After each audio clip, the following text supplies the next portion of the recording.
on va parler du déclenchement lors de l'accouchement. Je me présente, je suis Angélique, accompagnante à la naissance. Donc oui, aujourd'hui, j'avais envie de vous parler qu'est-ce que vraiment un déclenchement, parce que je me suis rendu compte que beaucoup de femmes ne savaient pas et souvent se retrouvaient devant le corps médical plus comme une petite fille au lieu d'être la femme, la maman. Et ce n'est pas un reproche, c'est normal parce qu'on ne nous apprend pas vraiment et les sages-femmes n'ont pas aussi le temps. Donc c'est pour ça qu'il faut s'informer. Qu'est-ce qu'un déclenchement? Pourquoi il y a vraiment besoin d'un déclenchement? Et quelles vont être les différentes méthodes?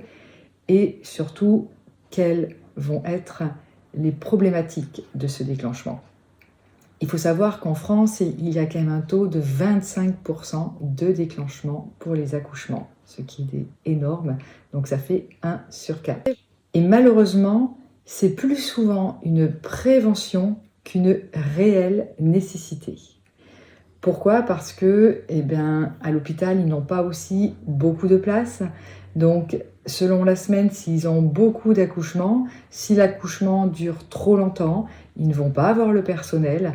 Et souvent, on va dire à la maman, il faut un déclenchement sans trop vraiment lui expliquer pourquoi. Alors, il y a souvent une excuse. Des fois, ça va être que le bébé est trop gros, que le bébé n'est pas encore descendu, que le bébé est trop petit. Et toutes ces choses-là, en fait, ne sont pas des bonnes raisons.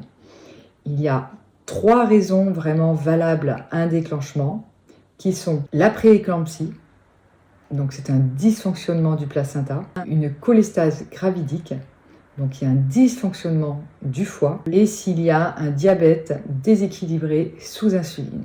Là, ce sont vraiment les 3 causes où là, la plupart du temps, il faut un déclenchement.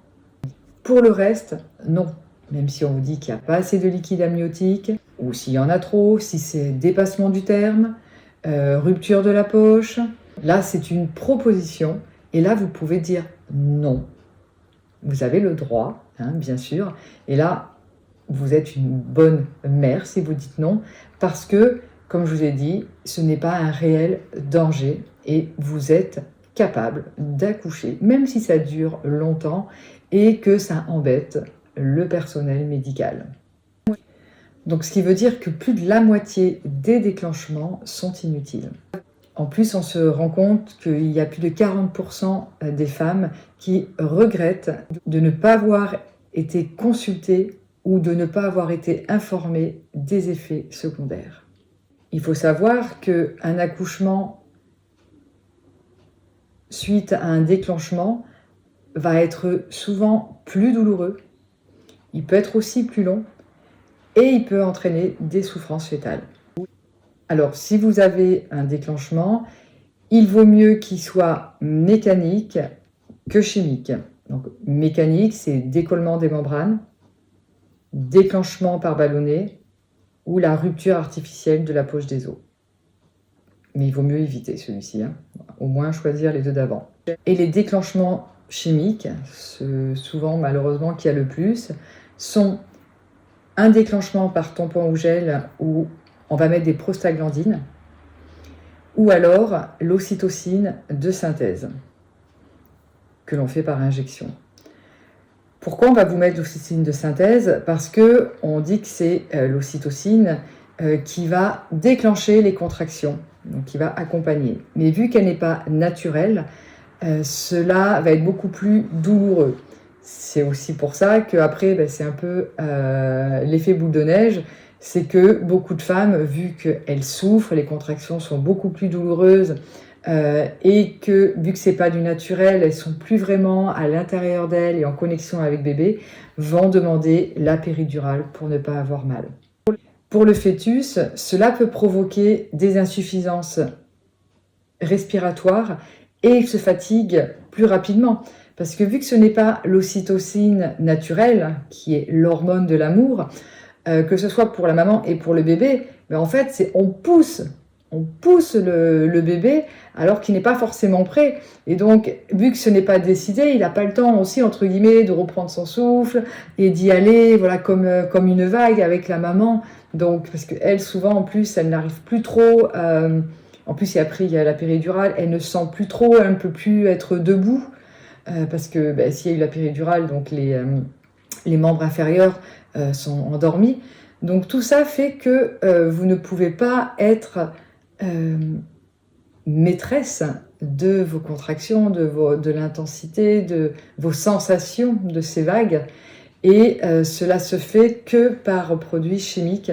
Donc beaucoup de femmes regrettent parce qu'elles disent qu'elles n'ont pas été maîtresses de leur accouchement. Et le fait donc de mettre cette ocytocine de synthèse, eh bien, elle n'est pas sécrétée naturellement. Et il faut savoir que, alors déjà, on parle souvent de l'enfant quand il est petit, s'il n'a pas eu beaucoup d'ocytocine d'amour, donc si les parents ne sont...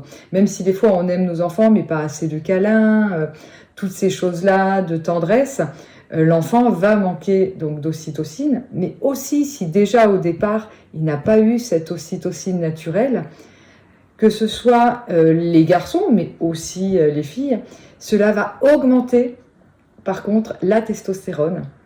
Et on sait que la testostérone, donc en plus ça a été vérifié sur des petites souris, même femelles, si on lui met la testostérone, eh ben, elles vont être beaucoup plus dans une certaine agressivité. Voilà.